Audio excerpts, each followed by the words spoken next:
Assalamualaikum warahmatullahi wabarakatuh.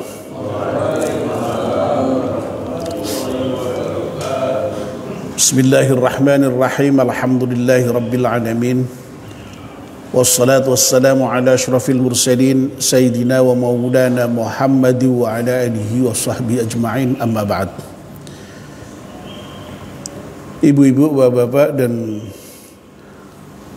saudara-saudara sekalian, jamaah salat subuh Masjid At-Taqwa yang dimuliakan Allah Subhanahu wa taala. Alhamdulillah, kita panjatkan syukur kepada Allah Subhanahu wa taala yang pada pagi hari ini atas limpahan rahmat dan nikmatnya kita semua bisa hadir di masjid salat subuh berjamaah. Dan sekarang kita masih melanjutkan dengan melakukan kajian subuh.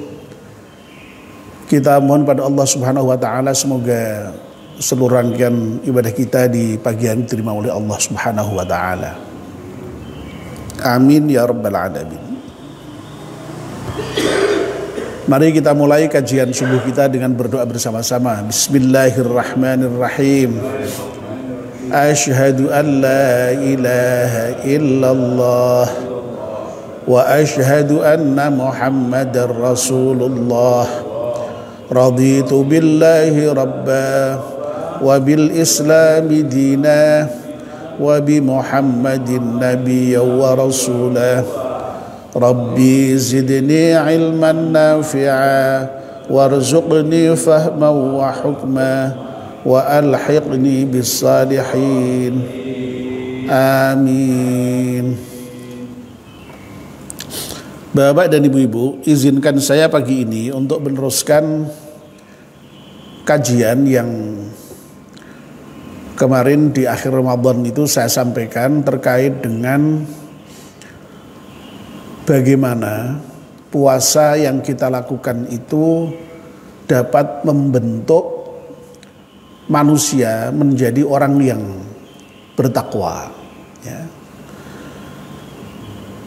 Saya ulangi sedikit ya supaya kita nyambung pagi ini.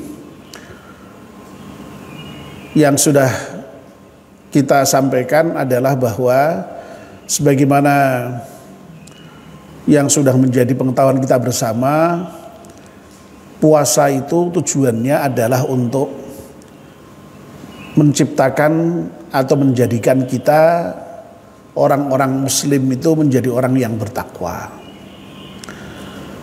Nah, lalu bagaimana itu puasa kok kemudian bisa menjadikan manusia menjadi orang yang bertakwa itu, ya. Nah, untuk mengetahui itu kita membahasnya dengan bagaimana mendeskripsikan ciri-ciri orang yang bertakwa, lalu bagaimana puasa itu bisa membentuk manusia dengan ciri-ciri yang seperti itu, ya. Nah, yang sudah kita bicarakan, ya, yang namanya orang yang bertakwa itu cirinya banyak, ya. Yang kemarin sudah kita sebut adalah yang ada pada surat Al-Baqarah ayat 1 sampai dengan 5 dan juga surat Al-Imran ayat 133 ya kalau tidak salah itu, ya. Yang intinya bahwa orang yang bertakwa itu adalah orang yang beriman kepada yang gaib, orang yang menegakkan sholat, orang yang menginfakkan sebagian hartanya, orang yang beriman kepada kitab Allah, orang yang beriman kepada hari akhir, ya. Lalu yang di surat Al-Baqarah itu banyak yang terkait dengan dimensi sosial horizontal, yakni berinfak dalam keadaan lapang maupun sempit, lalu kemudian nahan marah, ya, lalu memaafkan kesalahan orang lain, dan yang terakhir yang dalam surat Al-Imran itu adalah mohon ampun kepada Allah Subhanahu wa taala, istighfar kepada Allah Subhanahu wa taala ketika dia berbuat zalim, ya. Nah, Bapak dan Ibu-ibu, yang sudah kita bahas cukup banyak, ya, sudah 6 kalau tidak salah seingat saya, yakni bagaimana puasa itu bisa membentuk orang yang beriman kepada yang gaib. Puasa bisa membentuk orang yang menegakkan salat. Puasa bisa membentuk orang yang beriman kepada kitab Allah. Puasa membentuk orang yang mau menginfakkan hartanya, baik itu dalam keadaan sempit maupun dalam keadaan lapang. Dan puasa juga bisa menciptakan orang yang beriman kepada hari akhir, ya. Serta yang terakhir adalah puasa itu bisa membentuk seseorang bisa menjadi orang yang bisa menahan marah, ya. Nah, pagi ini kita akan melanjutkan, ya,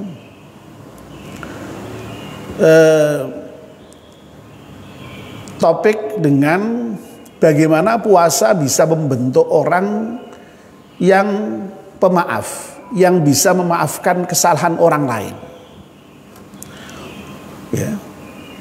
Wal 'afina 'anil nas, ya. Jadi salah satu ciri orang yang bertakwa itu adalah al-'afina 'anil nas, orang yang mau memaafkan kesalahan orang lain. Jadi kemarin sudah saya singgung, ya, bahwa yang namanya takwa itu cirinya tidak hanya terkait dengan persoalan yang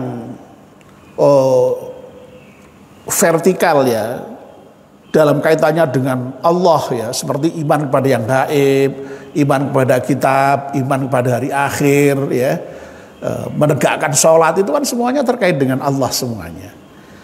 Tapi takwa itu ada cirinya yang justru terkait dengan kehidupan kita sehari-hari, termasuk yang kemarin sudah kita bicarakan itu, ya, menahan marah, ya. Jadi orang yang bertakwa itu orang yang bisa menahan marah, ya. Nah, ini orang yang bisa memaafkan kesalahan orang lain, ya. Itu ciri orang yang bertakwa.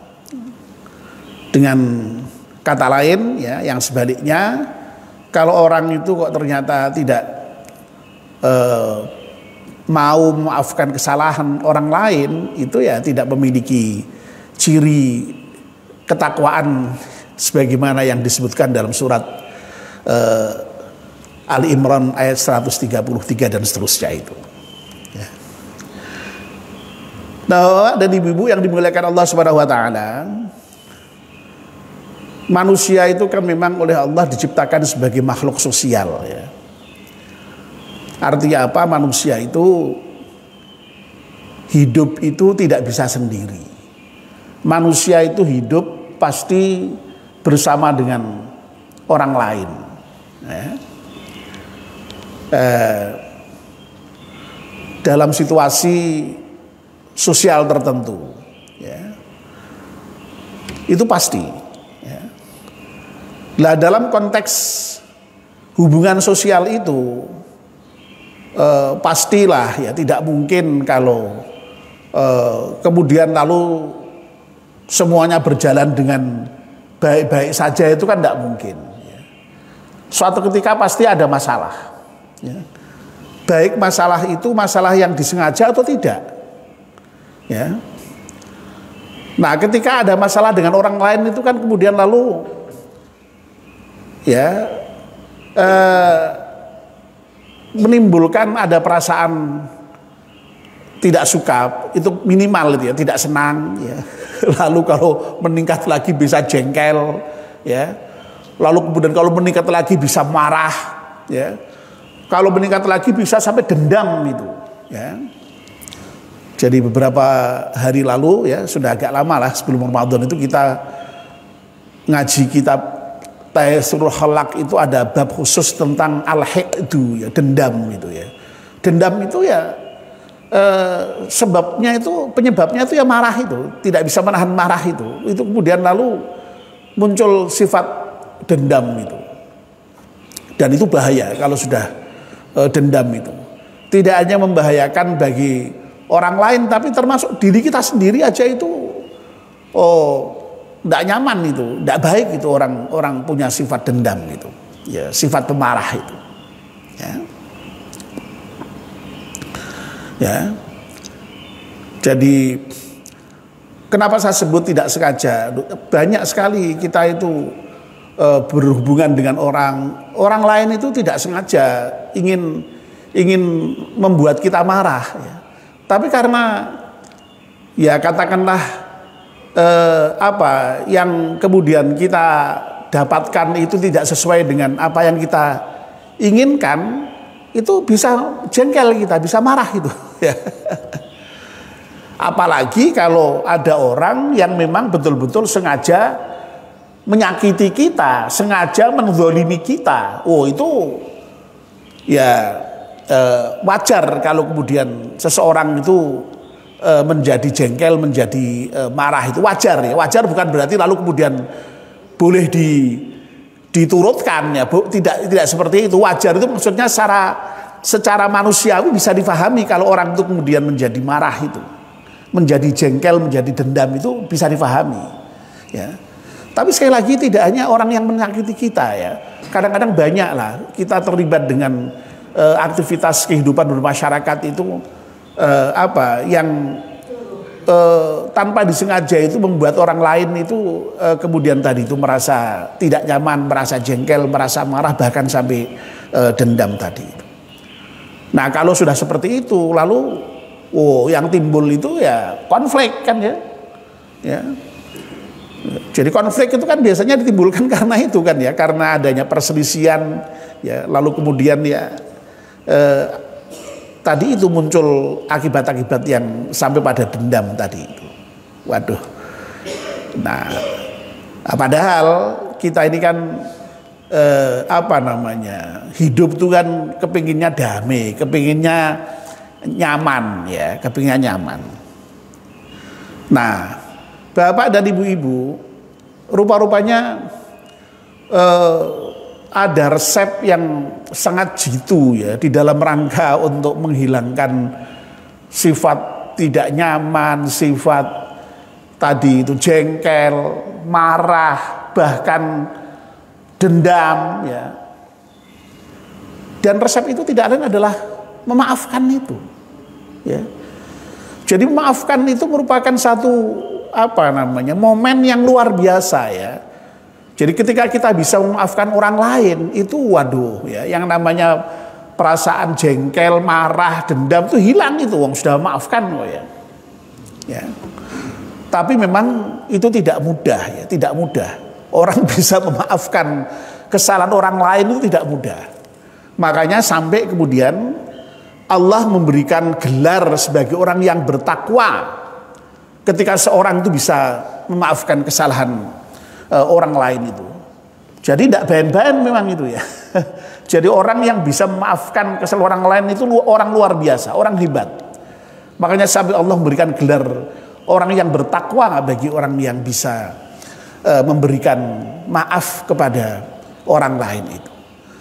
Tapi memang sekali lagi tidak mudah, tidak mudah itu orang memberikan maaf itu, ya tidak mudah. Makanya sampai Nabi itu ya berpesan betul untuk memaafkan itu, ya, dan memaafkan itu sampai kepada orang yang menzalimi kita sekalipun, ya. Ya, itu kan terkenal tuh hadis itu yang sering disampaikan ketika halal bihalal itu ya. Ya, wa'fu amman zalamaka. Ya. Jadi maafkanlah orang yang menzalimi kamu, orang yang menyakiti kamu. Ya. Jadi perintah Nabi begitu, Pak. Jadi memaafkan tidak hanya memaafkan kepada orang yang tadi tidak sengaja, yang sengaja sekalipun menyakiti, yang sengaja menzalimi aja itu kita perintahkan untuk memaafkan, ya. Makanya lebih-lebih kalau bagi orang yang punya kekuasaan, punya kemampuan untuk membalas, ya, wah itu sulitnya bukan main itu. Kecuali kalau memang kita tidak mampu membalas, ya, kita orang lemah, ya, ditempeleng orang, ya, mau balas tidak berani dan pasti kalahnya, ya wajar kalau kita kemudian tidak membalaskan, ya. Tapi kalau kita lebih gagah, lebih kuat, lebih berani, ya, ditempeleng orang kira-kira gimana itu? Ya balas tempeleng kira-kira. Bahkan tidak hanya tempeleng, mungkin diinjak-injak mungkin itu, ya. Itu secara wajar begitu. Tapi sekali lagi perintah Nabi suruh maafkan itu. Wa'fu amman dzalamaka. Makanya orang yang bisa memaafkan itu disebut sebagai muhsin, orang yang berbuat ihsan. Ya, orang yang berbuat ihsan. Orang yang berbuat ihsan itu memang ya berbuat yang terbaik, ya. Meskipun mungkin membalas itu haknya, tapi dia menahan tidak membalas, itu ihsan itu, ya. Dulu sudah lama sekali saya pernah itu menjelaskan itu. Yang namanya ihsan itu kalau dikaitkan dengan persoalan hak dan kewajiban itu melaksanakan kewajiban berlebih dan menuntut hak yang sedikit, itu ihsan, ya. Kalau adil itu seimbang antara hak dan kewajiban, itu adil. Makanya orang memukul dibalas pukul itu adil itu, ya. Tapi kalau memaafkan lebih baik itu, karena itu ihsan, ya. Dan sekali lagi itu tidak mudah, ya. Yang lain, ya, ada dua yang lain yang disebut Nabi itu, ya, ini juga ada baiknya disampaikan juga supaya kita ingat kembali, ya. Jadi wa'fu amman dzalamaka, maafkan orang yang menzalimi kamu, ya. Yang kedua, sil man qata'aka, ya. Sambunglah orang yang memutus persaudaraan dengan kamu, ya. Wah, ini juga sulit ini, ya. Ya, jadi kata Nabi itu yang namanya silaturahim itu tidak kok sekedar ada saudara kita baik, kita balas baik, saudara kita berkunjung, kita balas berkunjung. Itu tidak seperti itu. Tapi justru yang namanya silaturahim yang sungguh-sungguh itu, ya, yang betul-betul silaturahim itu ketika ada orang memutus silaturahim dengan kita menyambungnya. Itulah yang disebut dengan silaturahim yang sesungguhnya. Ya, kata Nabi, laisal wasil bil mukafi walakinnal wasil idza qata'at rahimuhu wasalaha. Jadi yang namanya orang bersilaturahim itu tidak kok kemudian sekedar membalas silaturahim orang, ya. Yang namanya silaturahim itu adalah orang yang mau menyambung persaudaraan yang orang lain memutusnya, itu silaturahim itu. Dan itu juga sulit, tidak mudah itu. Makanya disebut dengan muhsin juga itu. Nah, yang ketiga itu a'ti man haramaka, ya. Berilah orang yang justru tidak pernah memberi kepada kamu, ya. Ya. Nah, ini juga sulit, ya. Biasanya kita itu kan ya saling memberi, ya. Ada orang lain memberi, ya kita balas memberi. Itu bagus kan, ya, bagus. Jadi membalas pemberian orang itu bagus. Saling memberikan itu bagus, ya. Nabi saya mengatakan tahaddu tahabu, ya. Saling memberilah hadiah kamu, ya. Niscaya akan tumbuh rasa cinta, ya, kasih sayang di antara kamu, ya. Tapi sekali lagi yang diberi itu mestinya tidak hanya yang suka memberi, ya, tapi orang yang tidak pernah memberi sekalipun berilah, itu kata Nabi. Ya, lagi-lagi itu sulit, ya. Ya, tapi itulah yang diperintahkan Nabi, ya. Nah, orang yang seperti itu tuh disebut dengan muhsin, itu berbuat yang terbaik, ya. Nah, kembali kepada kajian kita tentang memaafkan itu, ya. Jadi sekali lagi, ya, bahwa yang namanya memaafkan itu memang diperintahkan Nabi, diperintahkan Al-Quran, ya, dan dengan memaafkan itu, lalu tadi itu, ya, insya Allah yang namanya kejengkelan, yang namanya perasaan tidak senang, yang namanya marah, bahkan yang namanya dendam itu akan kemudian bisa dihilangkan, ya. Ya. Itu memaafkan, ya. Dan orang yang bisa memaafkan itu Masya Allah disebut dengan orang yang bertakwa, ya. Kalau kita merujuk dalam Al-Quran, ya, terkait dengan memaafkan itu malah ada beberapa istilah yang digunakan dalam Al-Quran itu, ya. Jadi dalam surat At-Tahabun, ya, ayat berapa itu, 14 atau berapa itu, ya, itu Allah berfirman, a'udzubillahi minasyaitonir rajim, bismillahirrahmanirrahim, inna min ya ayyuhalladzina amanu inna min azwajikum wa auladikum aduwwan lakum fahdharuhum, ya, wahai orang yang beriman, ketahuilah bahwa di antara, ya, tidak semua, di antara istrimu, di antara anak-anakmu itu ada yang menjadi musuh bagimu. Fahdharuhum, oleh karena itu hati-hati, ya, hati-hati, waspada. Tapi yang menarik, ya, dalam ayat itu lanjutannya, wa in ta'fu wa tasfahu wa taghfiru fa innallaha ghafurur rahim. Tapi kalau kalian itu terhadap istri yang tadi, ya, tidak baik, tadi saya menjadi musuh itu kan tidak baik pasti, ya, tidak sejalan, ya. Nah, itu kok kemudian lalu mau memaafkan, ya, dan itu yang digunakan 3 kata, ta'fu, tasfahu, taghfiru.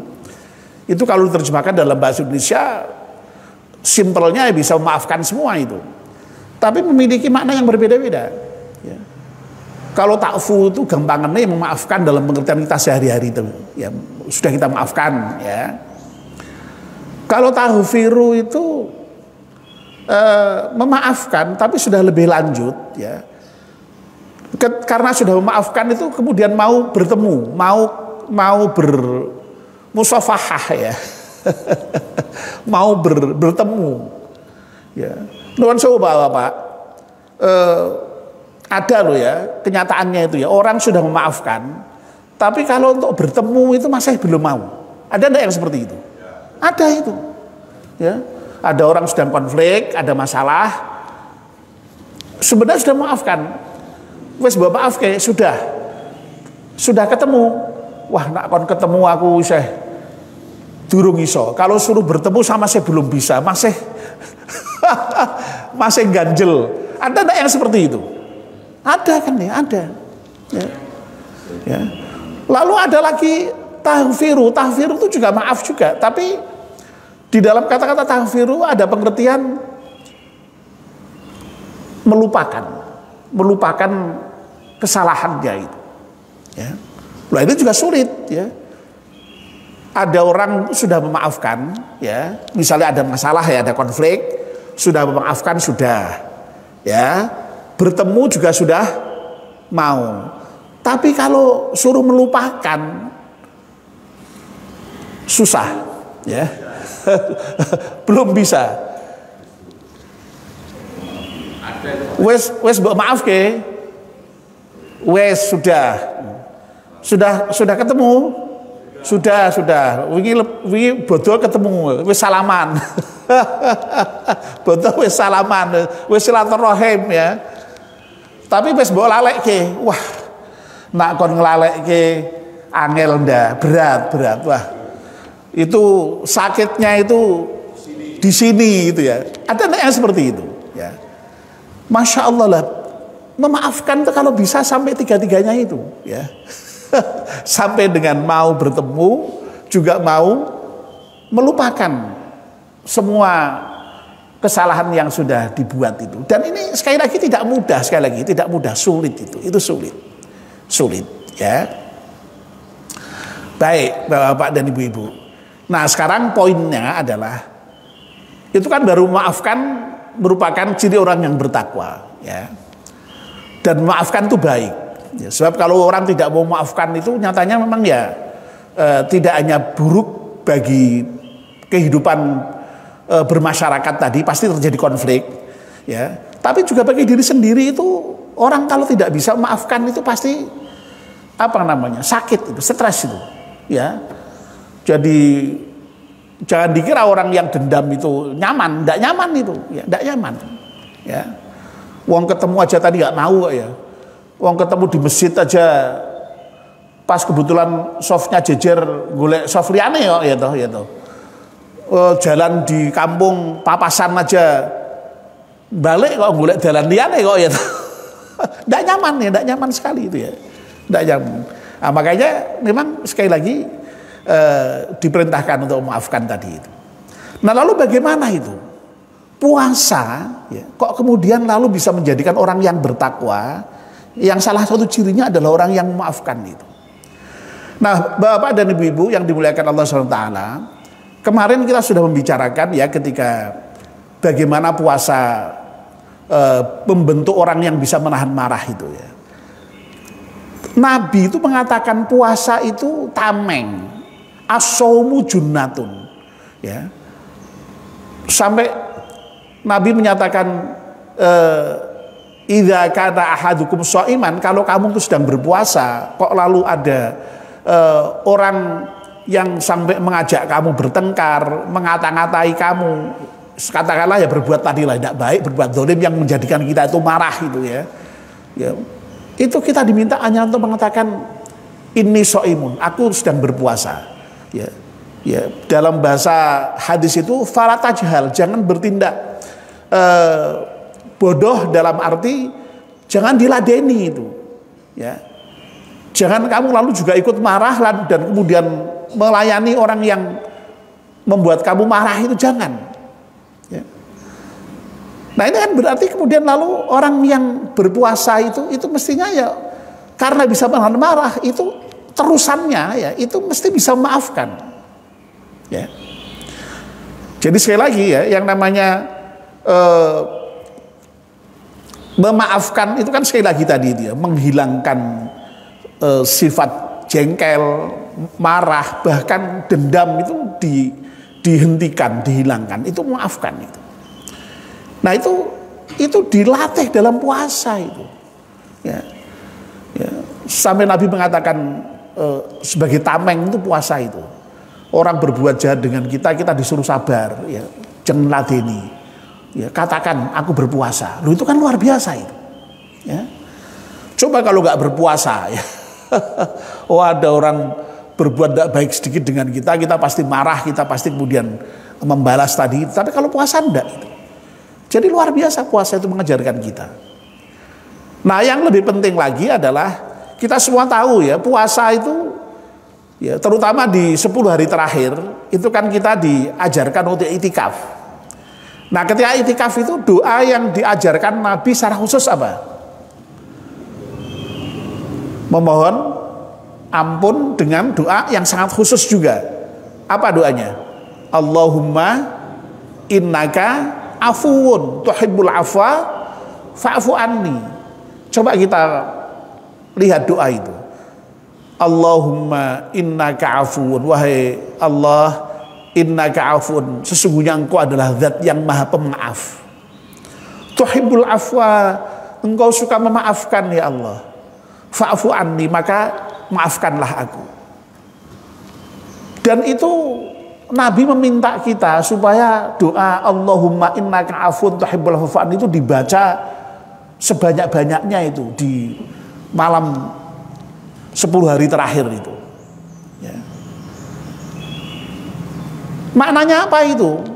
Loh, kalau kita itu sudah menyatakan diri bahwa Allah itu maha pemaaf, Allah itu suka memaafkan, dan kita juga mohon maaf kepada Allah untuk dimaafkan, masa tidak ngefek kepada kita? Ya. Terkait dengan sifat-sifat Allah ini kan kita diperintahkan untuk meneladani. Ya. Makanya ada ungkapan takhallaqu bi akhlaqillah, ya, atau bi khuluqillah, ya. Berakhlaklah kamu dengan akhlak Allah. Artinya apa? Kalau Allah itu maha pemaaf, kita ya mencontoh supaya menjadi pemaaf. Ya. Artinya apa berarti? Selama puasa itu sesungguhnya, terutama di 10 hari terakhir itu kita betul-betul digembleng oleh Allah ya untuk menyadari Allah Maha Pemaaf, lalu kita mohon ampun kepada Allah. Tapi di sisi yang lain mestinya dengan berulang kali kita menyebut Allah Maha Pemaaf, Allah suka memaafkan, itu mestinya juga membuat kita ya bisalah sedikit banyak meniru sifat Allah yang menjadi pemaaf dan suka memaafkan itu. Ya. Nah sehingga memang ya diharapkan orang yang berpuasa itu mestinya kemudian yang menjadi pemaaf. Ya. Dan bangsa Indonesia luar biasa ya. Lalu kemudian Masya Allah ya setelah Ramadan berakhir, puasa berakhir ya, lalu diwujudkan dalam bentuk tradisi budaya halal bihalal yang isinya saling maaf memaafkan. Loh, itu luar biasa itu ya. Sehingga kemudian dengan halal bihalal itu ya kalau toh kita tuh tidak tulus-tulus sekalipun dalam memaafkan itu mestinya ya wong nyatanya sudah memaafkan ya, berarti ya mudah-mudahan lah kita ini disebut sebagai orang yang punya sifat memaafkan ya. Jadi Masya Allah luar biasa ya. Jadi ya mudah-mudahan jadi puasa yang kita lakukan setiap tahun ya itu membentuk kita menjadi orang yang pemaaf itu, orang yang memaafkan itu ya. Dan insya Allah dengan menjadi pemaaf itu hidup menjadi nyaman ya, damai ya di antara kita, karena tidak ada lagi jengkel, tidak ada lagi marah, tidak ada lagi dendam ya. Dan secara psikologis itu pun juga akan menyehatkan kita, akan membuat kita nyaman dalam hidup ya. Nah mudah-mudahan kita semua sekali lagi menjadi orang yang bisa memaafkan sehingga layak disebut sebagai orang yang bertakwa. Amin ya rabbal alamin. Mari kita akhiri dengan berdoa bersama-sama. Bismillahirrahmanirrahim. Wal asri innal insana lafi khusrin illa alladzina amanu wa amilus salihati wa tawassaw bil haqqi wa tawassaw bis sabr. Subhanakallahumma bihamdika asyhadu an la ilaha illa anta astaghfiruka wa atubu ilaik. Wassalamu alaikum warahmatullahi wabarakatuh.